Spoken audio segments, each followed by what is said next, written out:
You look confused, Mr. Forkel said, and the lilt of his tone made Sophie wonder if his lips were twitching with a smile. But she couldn't pull her eyes away from the round, gilded door he'd brought her to, tucked into the side of a rolling, grassy hill. The place reminded her of a hobbit hole, but Sophie had been living in the lost cities long enough to know better than to voice that observation. All it would earn her was laughter. Or perhaps some impossible-to-believe story about how Mr. Forkel had once brought J.R.R. Tolkien there and provided him with the inspiration. "I thought you were taking me to your office," she told him, shifting her gaze toward the wind-blown meadow and searching the swaying wildflowers for clues as to where they were. "I did." Sophie opened her mouth to argue, then realized what he meant. He'd brought her to his office, not Magnate Leto's office at Foxfire, like she'd been expecting, which was an easy mistake to make, considering the fact that Mr. Forkel and Magnate Leto were actually the same person, and Mr. Forkel was his much more enigmatic side. "So, this is your secret office," she clarified, feeling goosebumps prickle her skin at the thought. "One of them," Mr. Forkel confirmed, winking as he shuffled his ruckleberry bloated body closer to the door. He leaned in and licked a spot on the left side of the door, which must have been a camouflaged DNA sensor because a rectangular panel slid open in the center, revealing 5 spinning, fist-sized cogs lined up in a neat row.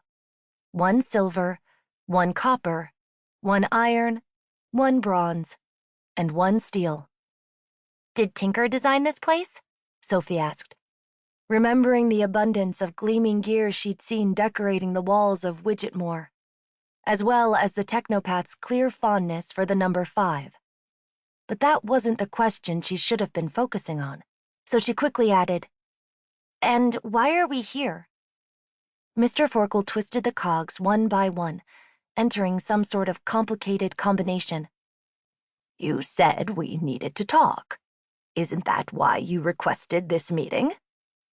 "It is, but—" Sophie's words trailed off as the last cog clicked into place, making the ground rumble and the golden door sink into a slit that appeared in the damp earth.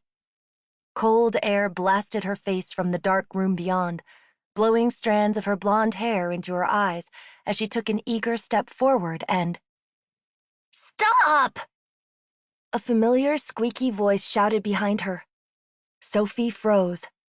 She'd learned that it was much easier to let the 7-foot-tall, heavily armed gray goblin lead the way, along with a hulking ogre warrior and a tiny green-toothed gnome. Sandor, Bo, and Flory were 3 of her 5 multi-special bodyguards, and they took their jobs very seriously. So did her other bodyguards, of course, but Nubiti kept watch from a position deep underground, since dwarves' eyes were highly sensitive to light. And Harina still hadn't been allowed to return to duty after what everyone was calling the scandal at Everglen, though scandal really wasn't a strong enough word.